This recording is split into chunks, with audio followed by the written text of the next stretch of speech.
So for our first story that we have today, there is honestly a little bit of a trend that I'm starting to notice with the box office, and honestly, it's been such a long time since I've been so focused on the box office to see what's been going on, because ever since Finding Dory came in, I've seen records being broken so much. So allow me to just explain a little bit of what's been going on both last week and this week in the box office with two specific animated features. So let's begin with what happened with last week. So there's Finding Dory, and as we know, it had the biggest opening ever for an animated feature in all levels, the biggest Thursday night opening, the biggest one-day opening on Friday, and then suddenly the biggest opening on the weekend, and then suddenly afterwards, for 3 weeks in a row, Finding Dory would be leading at the box office. It would always be at number one. But last week, it is the first time ever that Finding Dory finally got a notch down. It finally got taken down from its position by The Secret Life of Pets. However, during that time, it actually just climbed up into a brand new record, into another one, or at least temporarily. We'll never know, but we shall see. But for now, it is actually the highest grossing film of 2016 at the domestic box office. It just surpassed Captain America Civil War, which only has $406 million domestically, which it is an amazing feat, but somehow Finding Dory managed to get through that by only 4 weeks, which that is actually crazy when you think about it. And then when you look upon The Secret Life of Pets, nobody knew that this would be coming. I mean, nobody really thought much of it. From the trailers and from what people saw, it looks like just a Toy Story ripoff, but with pets. But it seemed to have really enjoyed people, and I don't know if it's because of the really clever trailer that they put in with all the pets doing their little shenanigans when their owners are out, but somehow it really attracted a lot of people. And it actually broke the record for the biggest opening for an original animated feature with $104.4 million at the box office. This actually broke the previous record by Inside Out, which actually got a total, I think when it did its opening, it did $90 million, which is still fantastic, but the fact that The Secret Life of Pets just came in and just blew it all away, that's actually pretty crazy. But there is actually another record that's been going on, a little bit of a pattern that we're starting to see, and it's actually pretty crazy. Now, of course, Finding Dory for 3 weeks in a row is at number one at the box office, and the only one that was able to top it is another animated feature, The Secret Life of Pets. But now we come in to this week.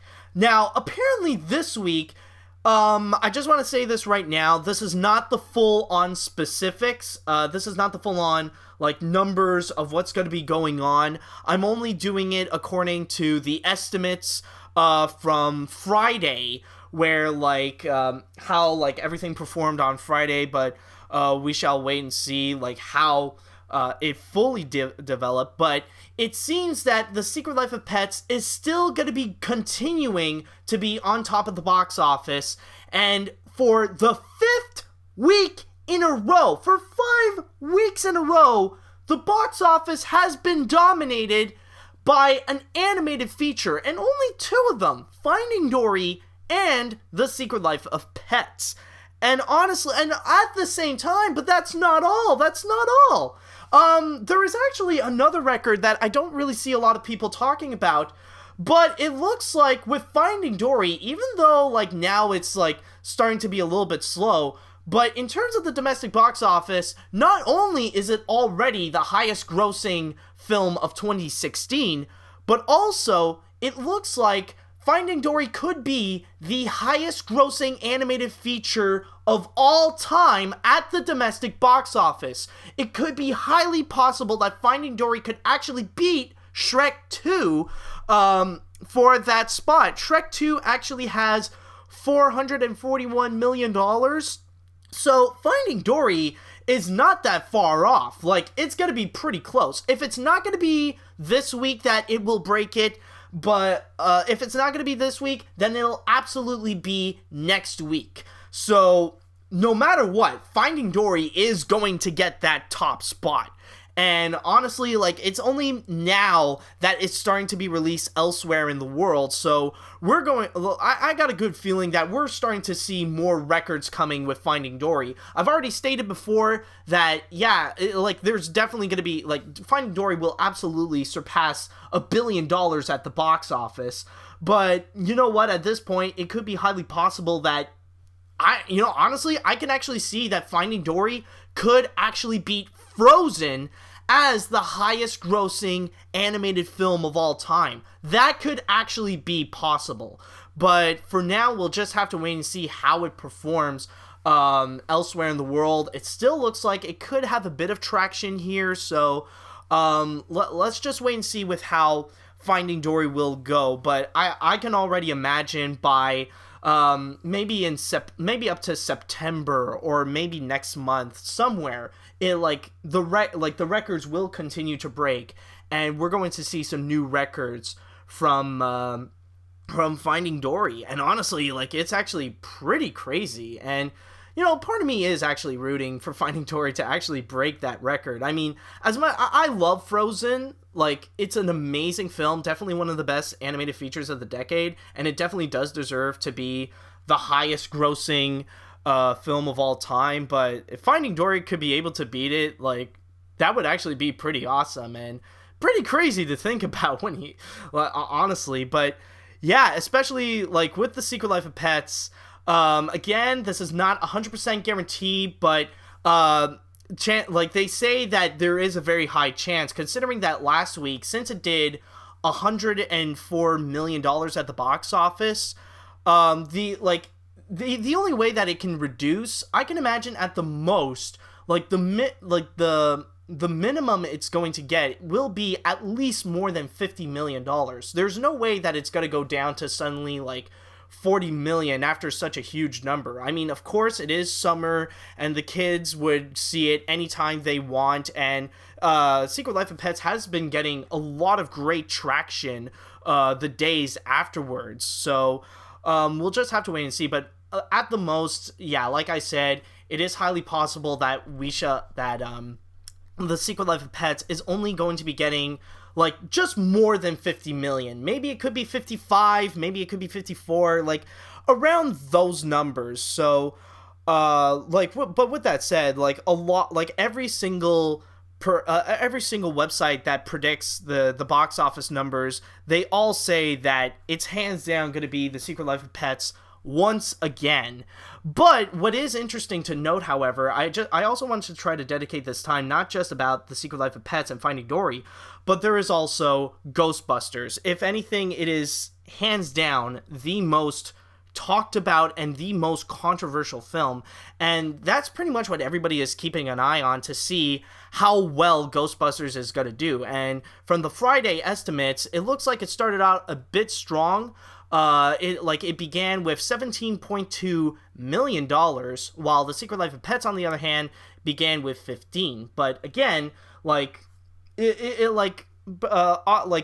office predictors all say that it's still going to be The Secret Life of Pets, since it appeals to a much broader audience than Ghostbusters. And with that said, they say that it could be possible the Ghostbusters might end up going into second place, but it could depend, like, it'll be between, like, 40 million to 50 million. And honestly, like, when it comes to Ghostbusters, like, holy crap, I have never seen a film that is the full-on definition of mixed reactions, because literally I've seen all sorts of reactions with this movie. People say that it is great, it is wonderful, it is terrible, it is bad, it is okay, it is meh, it is good, it is bad, it is awesome, it is crap, it's better than the original, it is a disgrace to the original. Like, everybody, like, I've seen so many different opinions that everybody would rank it, like, everybody would give it a 10, like, would give it a 10, 9, 8, 7, 6, 5, 4, 3, 2, 1, and they feel very strong about it. And, like, this is mostly because of the crazy months beforehand of the huge controversy, how everybody's trying to make such a social stance.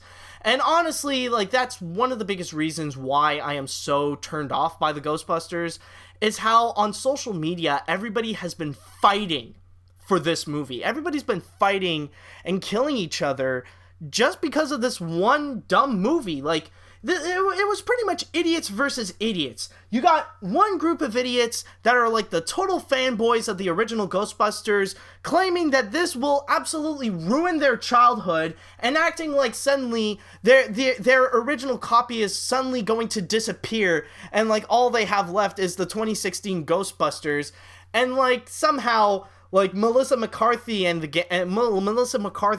Feig and the gang are going to ruin, like, the Ghostbusters name, so they must be destroyed. So, like, we got that group of idiots, but then you also got another group of idiots that are mostly, like, the social justice warriors, and pretty much pointing their fingers at literally everybody, saying that if you're not interested to go see the new Ghostbusters movie, then you're a misogynist. The reason why you hate it is because there are, like, the cast is women. Like, you just hate it. You don't understand it. You're just closed-minded. Like, if you think Ghostbusters is bad, then it's because you're sexist. You hate women.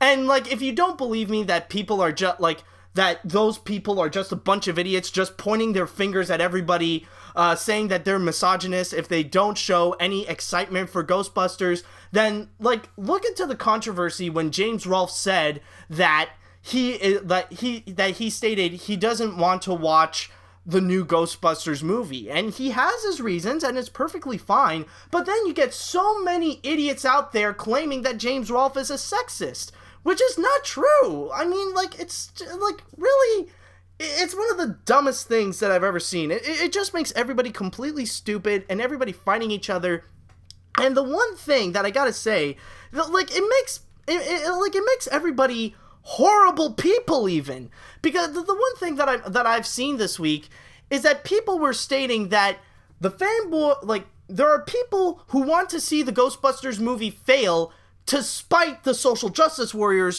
while on the other hand, there's another group of people who wants to see this movie be a mega hit to spite the fanboys. And to all those people who have that mindset, or who have stated, what is wrong with you? Like, really? What does that say about you? That you want to see a movie succeed or fail to spite a group of people that you have never met, even. That you don't know these people. Really? That's just, like, that's one of the dumbest things. Like, honestly, for me, the reason why I want to see a movie succeed or fail is because the quality of the movie itself. If the movie did a good job at being a movie, then I would totally wish to see success on it. You know, like, a good example is Zootopia. That definitely deserved to be a billion-dollar movie. It is very well crafted. It's beautifully animated, a wonderful cast, great directing, a great message. Everything about it is great. While something like Ratchet and Clank, on the other hand, deserves to be a box office bomb, and Rainmaker deserves to lose money on it for releasing such a poor product. You know, that's how it is. Now, of course, there are some injustice in the world. Sometimes there are great movies that end up being box office bombs, and there are crappy movies that do end up being, you know, ranking up so much money at the box office. It does happen. But honestly, if you're gonna be judging a movie, like, if you're hoping, like, for the success or the failure of it based on the opposition group of people and just to see them angry, honestly, that you gotta really think about yourself. Like, really think about who you are, is what I'm saying. But anyway, so that's pretty much something that I want to at least let out regarding Ghostbusters. But regarding on how Ghostbusters is doing, it's still very fascinating how it's going to perform at the box office, because, like, as you guys may know, Sony has been stupidly been hyping it up for themselves.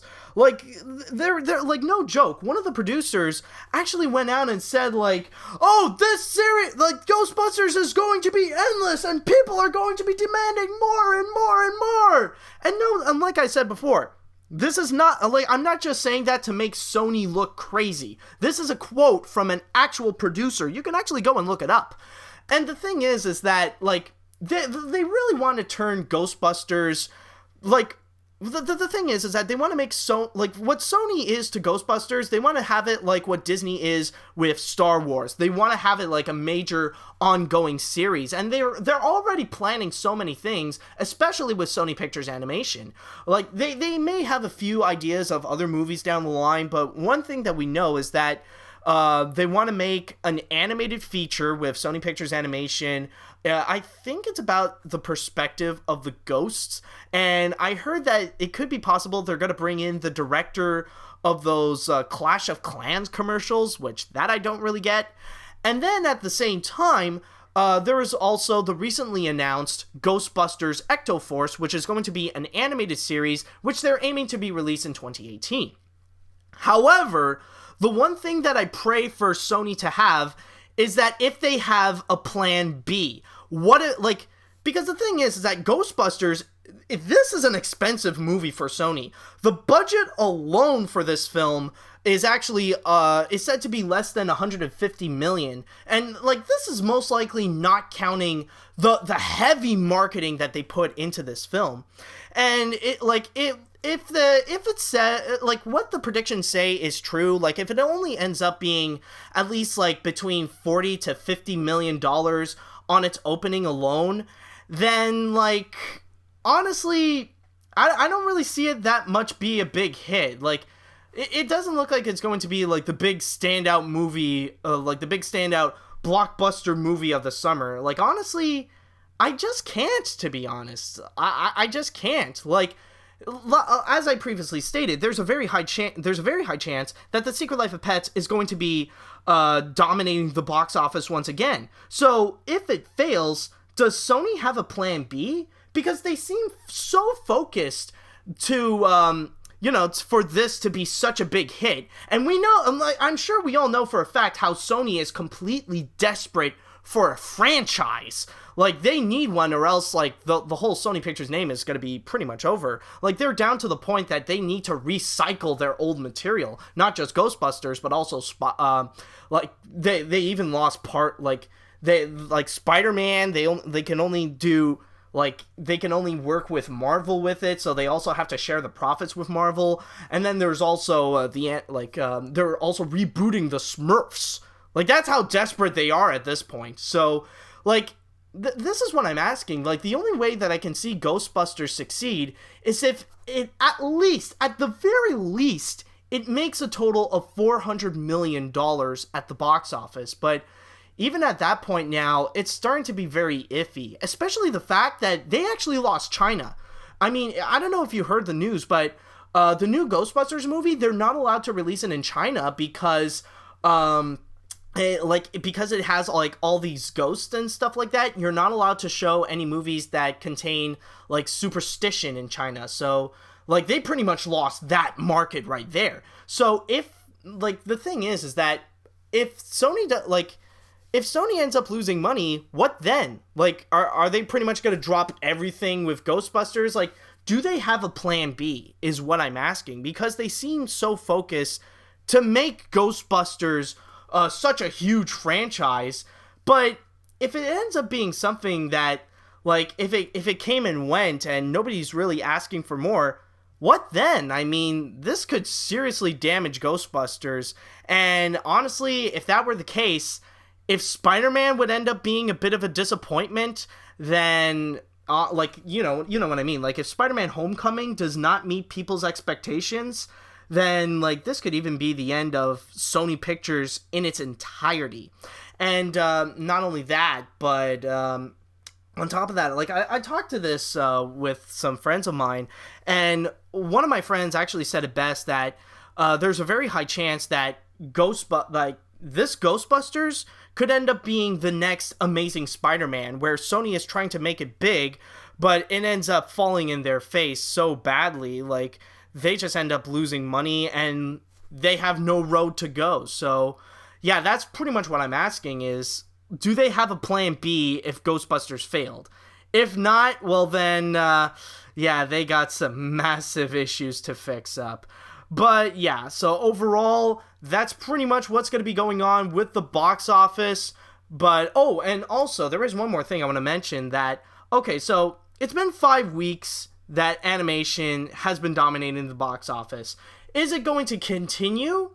And to that, I shall say, yeah, most likely not, to be honest, because next week is going to be a movie that is pretty much, I know for a fact, is going to be dominating the box office. It'll completely overshadow movies like The Secret Life of Pets, and especially Ghostbusters, is going to be Star Trek Beyond. That, I know, is going to be the first live-action summer blockbuster, and especially with how Anton Yelchin has unfortunately passed away, like, it's going to be a big hit. This is going to be one that people are gonna go check out, and it's going to really, like, if anything, that could be what will really screw up Ghostbusters.